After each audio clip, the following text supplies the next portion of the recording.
கடவுளுக்கே கண் திருஷ்டி கழிக்கும் பல்லாண்டு பாசுரம் நட்சத்திரக்குறி.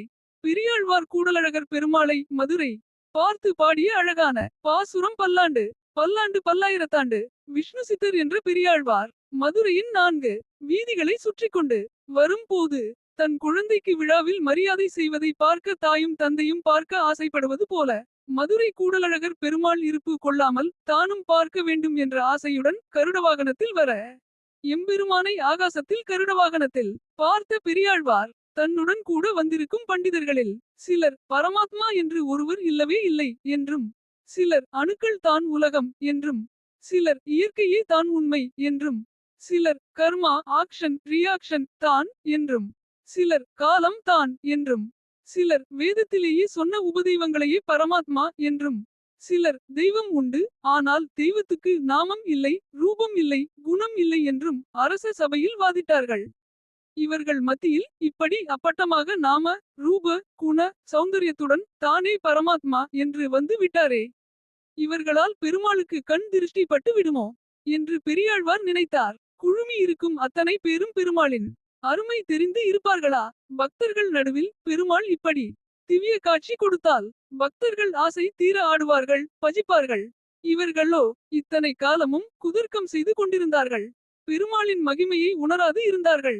இவர்களும் பார்க்கும்படியாக கொஞ்சம் அவசரப்பட்டு தரிசனம் தந்துவிட்டாரோ என்று பெரியாழ்வார் மனதுக்குள் நினைத்து கொண்டார். பெருமாளுக்கு திருஷ்டி பட்டு இருக்குமோ என்று தோன்ற பெருமாளுக்கு பல்லாண்டு பாடி திருஷ்டி கழிக்க வேண்டும் என்று பெரியாழ்வார் ஆசைப்பட்டார். பெரியாழ்வார் அழகாக இசையோடு பாடுவார். வித்வத் சபைக்கு வருகிறோமே என்பதால் பஜனை செய்ய விடமாட்டார்கள் என்பதால் தாளம் எடுத்துக்கொண்டு வரவில்லையாம் பெரியாழ்வார். பெருமாள் கருடனில் அமர்ந்து காட்சி கொடுக்க இப்போது பஜனைக்கு அவசியம் வந்ததும் பெரியாழ்வாருக்கு தாளம் தேவைப்பட்டது.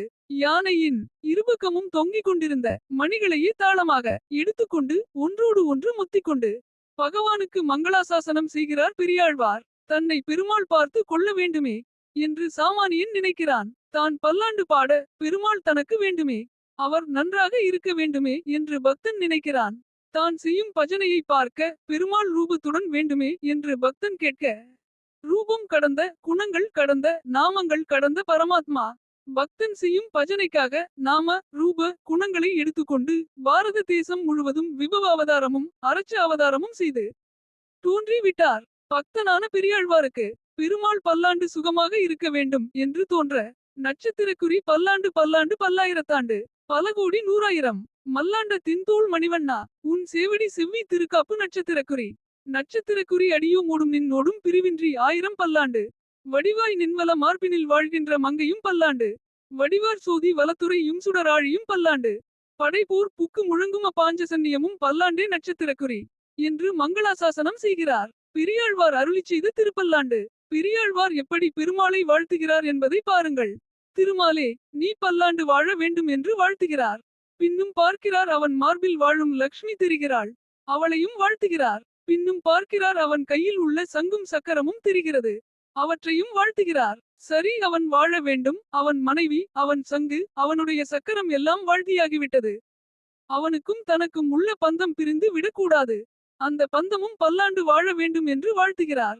கடவுளுக்கே கண்ணீரு கழிக்க முயன்ற பெரியாழ்வாரின் பக்தி மேன்மையை கண்ட பின் வந்த வைணவ பெரியூர்கள் ஆழ்வார்கள் வரிசை கிராமத்தில் 7ஆமவராக வரும் பெரியாரின் பாடல்களை 4000 திவ்விய பிரபந்தத்தில் முதற்பாடலாக தொகுத்தனர். மேலும் சாற்றுமறை என்னும் வைணவ தினசரி வழிபாட்டின் தொடக்கம் மற்றும் முடிவின் போதும் வைணவ கோயில்களின் திருவிழாக்களில் சுவாமி புறப்பாடு மற்றும் புறப்பாடு முடிந்து திருக்கோயில் திரும்பும் போதும் இன்றளவும் கூட பெரியாழ்வாரின் திருப்பல்லாண்டு பாடப்பட்ட பின்னரே சுவாமியை திருக்கோயிலுக்குள் எழுந்தருள செய்கின்றனர். இந்த பாடலை பாடுவதால் நமக்கும் பாதுகாப்பு, நமது கண்ணீரும் கழியும். இந்த பாடலை மனதார பாடி நமக்கும் நமது குடும்பத்திற்கும் இறைக்காப்பு செய்து இன்பமாக வாழ்வோம்.